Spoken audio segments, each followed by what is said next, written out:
અને પીપાવા marine police સ્ટેશનના ગુનાની સાથે સાથે 4 બીજા ગુનાઓને પણ ડિટેક્ટ કરવામાં સફળતા મળી છે. એ જે બીજા 4 ગુનાઓ દાખલ થયા છે એ ભાવનગરના મહુવામાં 2 ગુનાઓ છે, ગીર સોમનાથના ઉનામાં 1 ગુના અને રાજકોટ ગ્રામ્યના જેતપુરના 1 ગુના આ લોકોએ કરવાની કબૂલાત કરી છે.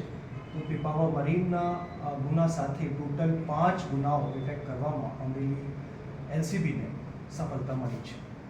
આખી ઘટના આ જે લોકો છે એક ચીલ ઝડપ કરવાની આ ગેંગ છે અને છેતરપિંડી પણ આ લોકો કરે છે.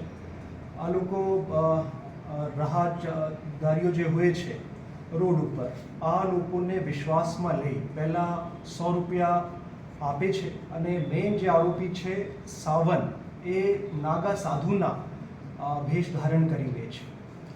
આરોપીને 100 રૂપિયા આપીને